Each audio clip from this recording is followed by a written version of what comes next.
Magandang umaga po sa inyong lahat at live mula dito sa Pag-asa Weather Forecasting Center. Narito na nga lagay na ating panahon ngayong araw ng Martes, September 2, 2025.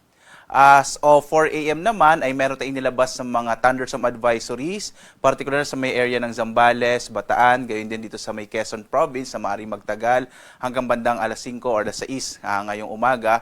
Habang may heavy rainfall warning naman po na in-issue ang Pag-asa, particular na dito sa may area naman ng Occidental Mindoro at maging sa may Kalayaan Islands. Maaari pong magtagal ito hanggang mga bandang alas 7 ng umaga. Muli po para sa latest update sa mga iba't ibang mga thunderstorm advisories, heavy rainfall information at mga general flood advisories sa buong bansa. Bumisita po tayo dito sa panahon.gov.ph. Makikita po natin yung mga pinaka-latest na mga updates po at almost in real time yung ating mga information na inilalabas sa buong kapuluan.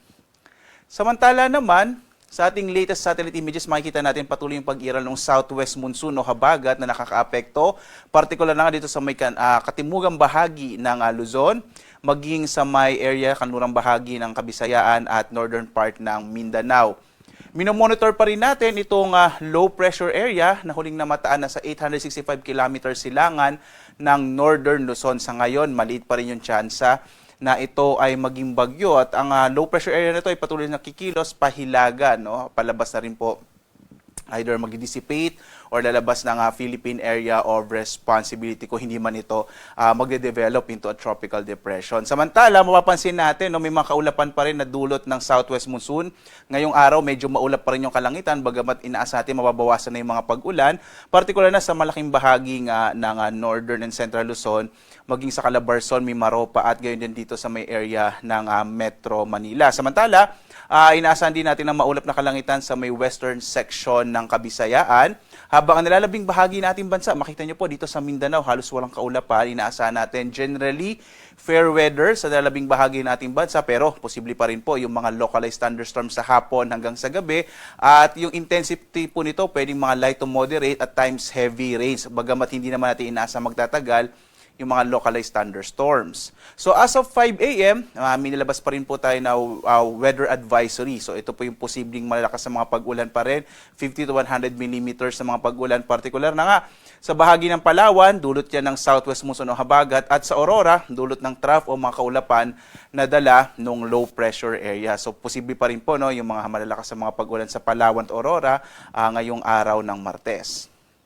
Samantala, inaasahan natin malaki pa rin tsansa ng maulap na kalangitan na may mga pag-ulan na mararanasan, partikular na sa may rehiyon ng Cagayan, maging dito sa may Central Luzon, mga lalawigan ng Ifugao at gayon din yung Benguet. Inaasahan din natin medyo maulap yung kalangitan, bagamat mababawasan na nga yung mga pag-ulan dito sa may Metro Manila, gayon din sa Calabarzon, Mimaropa at sa mga lalawigan ng Camarines Norte at Camarines Sur. Sa nalabing bahagi naman ng Luzon, partikular na nga dito sa may Northern Luzon, Ilocos Region, nalabing bahagi ng Cordillera, at nalabing bahagi ng Bicol Region, generally fair weather, pero posible pa rin yung mga isolated rain showers and thunderstorms sa hapon hanggang sa gabi. Agwat nga na temperatura sa Lawag, 25 to 31 degrees Celsius, sa Baguio hanggang 23 degrees Celsius. Inaasahan naman natin 25 to 32 degrees Celsius sa Tuguegarao, sa Metro Manila 24 to 30 degrees Celsius, sa Tagaytay 21 to 29 degrees Celsius, habang sa Legazpi nasa 25 to 30 degrees Celsius. Dito naman sa Palawan, Visayas at Mindanao, dadulot nga po ng habagat, inaasahan natin ang mga tsansa ng mga pag-ulan hanggang malalakas sa mga pag-ulan sa bahagi ng Palawan. Agwat ang temperatura sa Kalayaan Islands 24 to 30 degrees Celsius, sa Puerto Princesa naman 24 to 31 degrees Celsius. Inaasahan din natin ang maulap na kalangitan sa bahagi ng Western Visayas, epekto ng hanging habagat, habang nilalabing bahagi ng Kabisayaan, mga localized thunderstorms na mararanasan sa hapon hanggang sa gabi. Agwat ang temperatura sa Iloilo, 24 to 31 degrees Celsius, sa Cebu naman 25 to 31 degrees Celsius, habang sa Tacloban nasa 26 to 32 degrees Celsius.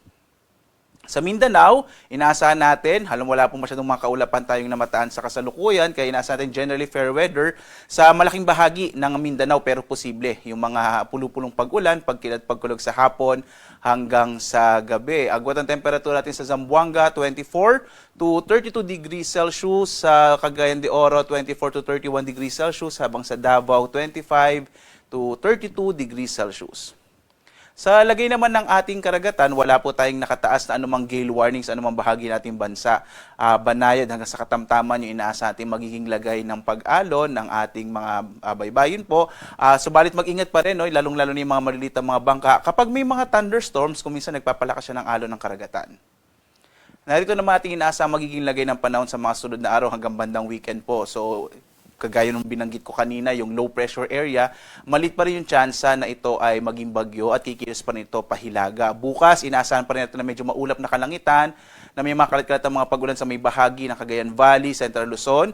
Posible po medyo sa Metro Manila, medyo maulap pa rin, gayon sa Calabarzon at may Maropa. Pagdating ng araw ng Huwebes, mababawasan na po yung mga inaasahan nating maulan na panahon. Generally po ay mga cloudy skies or maulap na kalangitan na may mga pag-ulan ang maranasan dito sa may Cordillera, kasama yung Central Luzon, ilang bahagi ng Calabarzon, may Maropa at Metro Manila. Pagdating po ng araw ng Biyernes hanggang towards the weekend, in-expect natin yung mga pag-ulan or malaking tsansa ng maulap na kalangitan ay concentrated na sa may bahagi ng Ilocos Region, Cordillera, Central Luzon at gayon din sa Palawan. Yan po ay epekto ng hanging habagat. So inaasa natin magpapatuloy pa rin yung epekto ng hanging habagat, particular na nga sa may area, sa kanlurang bahagi ng Luzon, kasama na yung Northern and Central Luzon. Sa nalalabing bahagi natin bansa towards the weekend, Visayas at Mindanao, inaasahan natin generally po fair weather. Again, pwede pa rin naman itong magbago at mag-update po ang pag-asa kung naman pagbabago ang inaasahan natin sa lagay na ating panahon. Samantala naman, ang ating araw ay sisikat mamayang 5:44 na umaga at lulubog, ganap na 6:07 ng gabi. At sundan pa rin tayo sa ating iba't ibang mga social media platforms sa X, Facebook at YouTube at sa ating dalawang websites, pag-asa.gov.ph at sa panahon.gov.ph para sa mga latest updates, lalong-lalo na yung mga thunderstorm advisories, rainfall information, general flood advisories, at iba pang mga impormasyon sa lagay ng ating panahon. At live na nagbibigay update mula dito sa Pag-asa Weather Forecasting Center. Ako naman si Obet Badrina. Maghanda po tayo lagi para sa ligtas na Pilipinas. Maraming salamat po. Have a blessed Tuesday sa inyong lahat.